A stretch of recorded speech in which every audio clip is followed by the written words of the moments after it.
So let's talk about the future. So Okay. zoom out for a second and think about the world in which you're operating right now. Mhm. And again, I see you as a change champion. What does the future look like in terms of change, and how do you see yourself and your organization influencing that? Sure. So it's only going to get faster, right? Because organizations are not going to give their leadership teams space and time to get back to pre-COVID profitability levels, right? They want it now. Mm, So organizations are going through enormous amounts of change as we speak, as they're trying to figure out how to get back to those levels. And you know, we're also seeing part of that then is less jobs, right? So there's two things going on. One is everybody's trying to hire people, right? But organizations are also trying to figure out how to get the work done with less people, right? mm, Just from a profitability standpoint. So I think the pace of change is just going to continue to accelerate as we move forward. I think the organizations that try to mandate their way through and deal with there's another component that is been there, but it's gotten a lot more attention now, much like grief in the workplace, and that is the fact that organizations are not allowed to just ignore social issues anymore.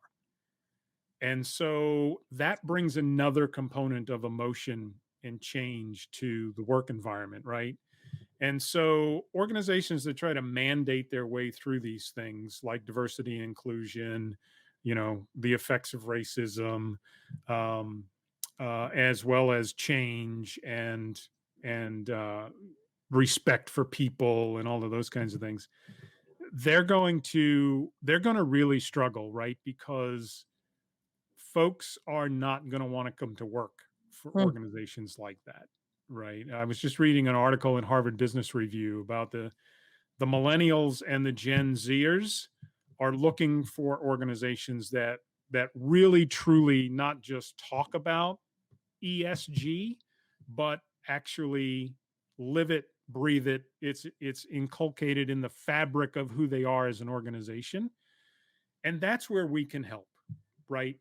That's where we can help is helping these organizations deal with the emotion of change, actually acknowledging it and recognizing it, and then helping them deal with it by teaching leaders how to put a respect for people culture in place in their team, in their function, in their organization.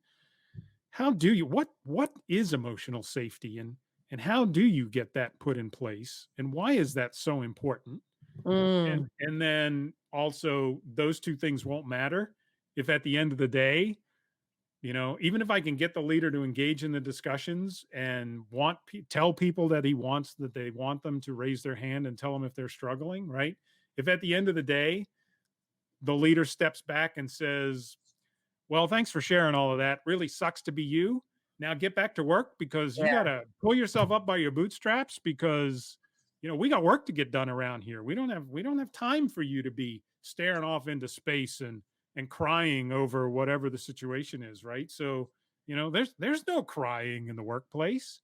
So, if that's what happens, then it's all for naught, right? And leaders need to learn how to adapt their style and really take a people first approach to things, which is really what we're talking about here, right?